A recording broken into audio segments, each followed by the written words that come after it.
John Flores here with Rob Swartz and Stephen Day, the two riders competing in the Charging Across America Challenge. It's a bi-directional electric cannonball, and let me explain that. Rob is going to ride from New York City to Redondo Beach. Steve is going to ride from Redondo Beach to New York City. It's a distance of about 2,900 miles. It's the classic cannonball route, basically. And they hope to beat each other, of course. But there's also a current cannonball electric motorcycle record of basically 178 hours, or roughly 7.5 days, roughly.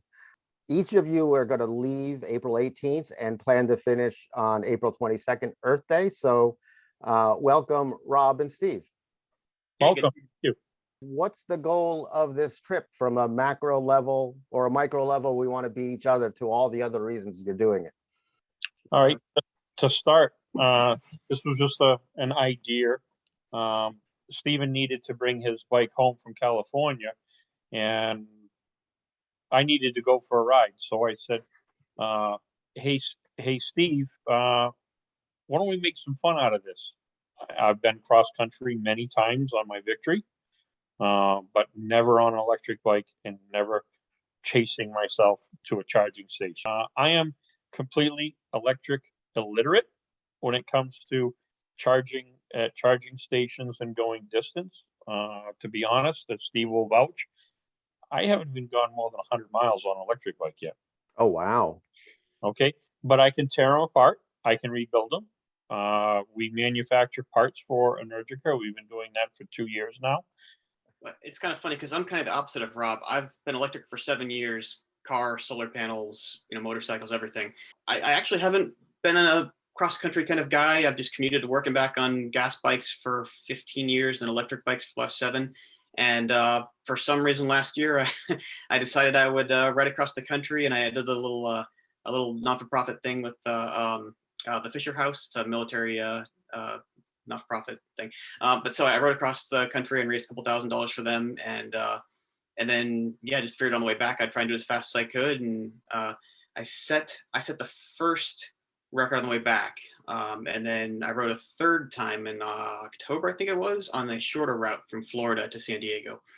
It was 93 hours. Tell us about the motorcycles that you'll be riding for this trip. They're both Energicas, right? But different years and different models? I've got the older model with the, so Energica came out with this thing called the EMCE motor/powertrain last year, and it requires no maintenance for 20-something thousand miles. It's pretty cool. I have the older one that's 10% less efficient on the highway and requires an oil change basically for, it's just coolant and lubricant and stuff every 6,000 miles.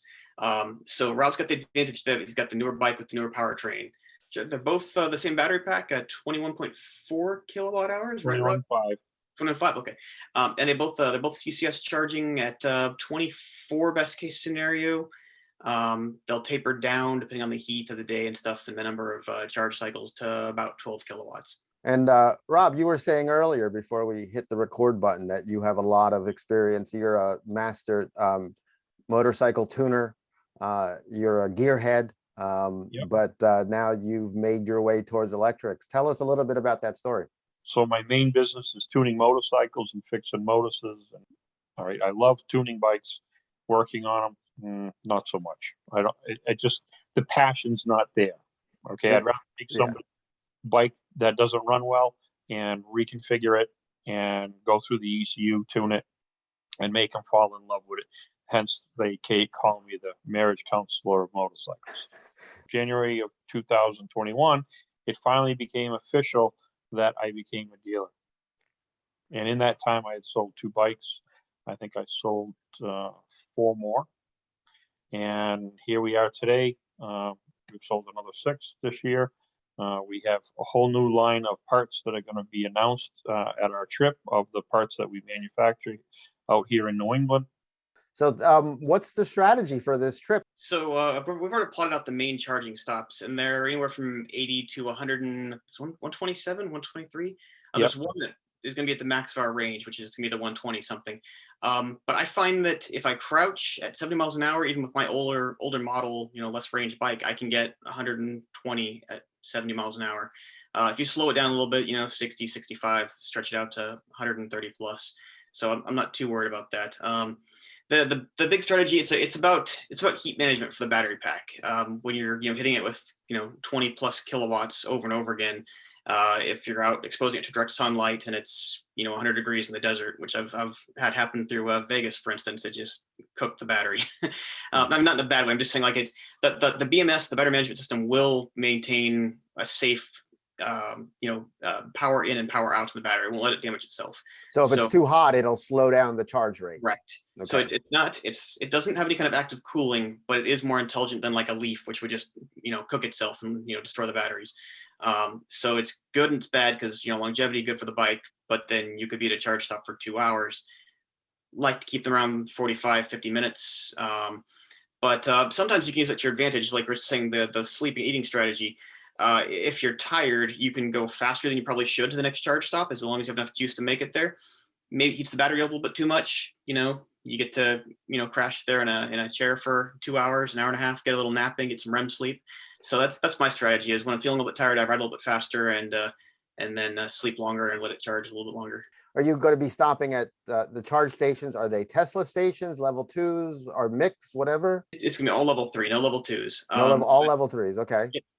What is it? ChargePoint and Electrify America, pretty much entirely, the whole way across. So there's actually about 2 routes you can take, maybe 3 now, all the way across the US with CCS now. Okay. So yeah, we've got a couple options.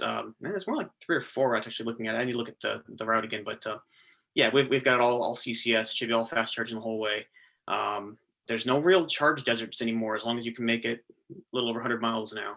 The route is mostly on highways? Oh, it's entirely highway. Yeah. Entirely highways. Robert, does this what are you gonna do? You haven't done this before. Are you like nervous at all, or you just gonna roll with it? That's it. Just roll with it. I mean, we're going to try our best, and I'm hoping to get some extra miles out. And I've got to do some mileage configuration, because I am a lot heavier rider than Steven is, and make sure that I can go the distance. If I can't, well, then we're going to have to go to Plan B. And if Plan B don't work, we have Plan C, D, and E. And now, are either of you going to have support vehicles trailing or anything like that? So we have a few of my friends that have worked for me and that I've worked together with for years. So Stephen Day will have Chip Stewart from Florida, and he'll be the safety engineer and driver. And then we have Nick Vaughn. Yeah, I'm pronouncing it right. Nick Van. He is going to be the videographer. On my side, I have Kevin Nixon and Robert Duffy. So Kevin Nixon is our safety coordinator, and Robert Duffy from Duffy Digital will be the videographer. So we're going to go all the way across the country, and somewhere in the middle, wherever that moving target will be, we'll do a little high five and switch videographers. And Nick will come with me back to California, and Robert will go with Stephen back to the East Coast. So what is the biggest challenge you think that each of you are going to face on this trip? Is it the battery packs? Is it the fatigue? Is it the heat? The first time I did this last year, I was incredibly nervous, and yeah, I thought I was crazy even to try and do it. But I mean, I don't want to be cocky, but it's just kind of like I'm not saying I'm good at it. I'm just saying the charging network's there. The bikes are solid. It's gotten to be where it's easy. You pull up the app, you look, what's my next charge stop? Oh, it's 117 miles away. Okay, I've got 125 miles of range. All right, I'll go. And I just look at the dash and make sure it's always got enough range to get to the next stop. And I mean, yeah, no, it's just, I don't know, it's just fun. There's no real fear anymore for me. It's just kind of like, take a little nap wherever you can. And I think that our biggest thing is it's a whole team event. It's just not one person. It's going to be 6 of us doing this. So if one fails, that team will fail. I mean, you're asking a lot from 6 individuals to get very little sleep for 4 days. Never mind what Mother Nature has out for us, our traffic.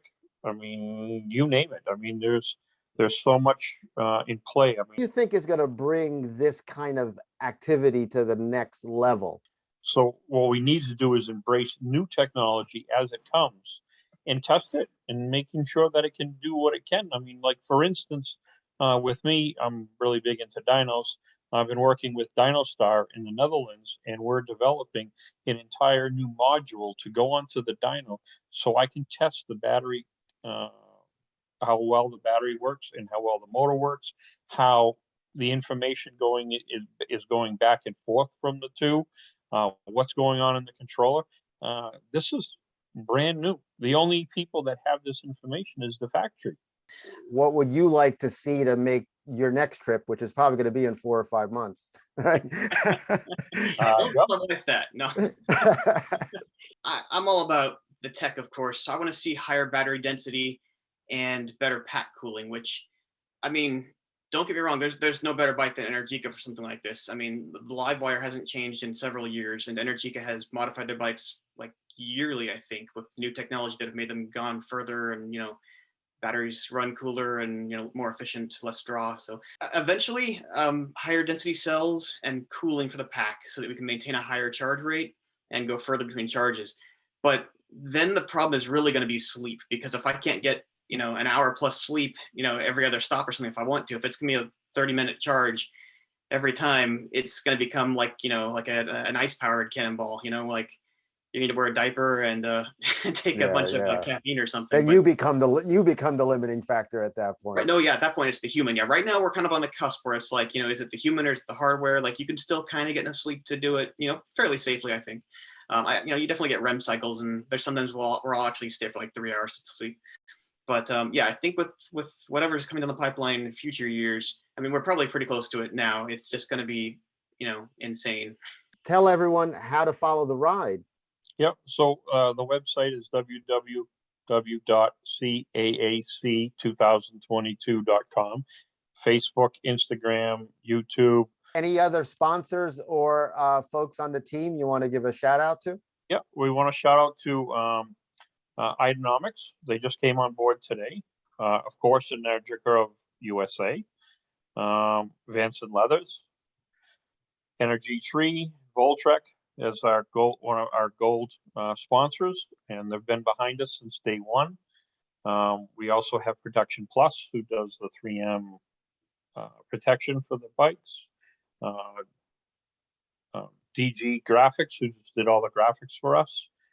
I'm sure there's a whole pile more. I even have as a sponsor, my old high school teacher sent us some money and said, "Hey, I believe in you, and you can do this." I wish all our sponsors that thank you for all their help and everything that they do for us, and standing behind Stephen Day and myself, and hopefully we can make everything happen that we put out there. Rob's also leaving out one important sponsor there, which is his own business, Energica of New England. I'm a customer. That's how I even met him. He's got amazing mods. So if you're interested in Energica, or if you have one and you want to modify it, he's got some amazing stuff. That's how I met him, was buying his incredible aftermarket stuff. Very cool. Thank you. Thank you both, gentlemen. Best of luck on your ride, and maybe we'll catch you on the other side when you guys are done with this trip. Thank you, John. Awesome. Sounds good.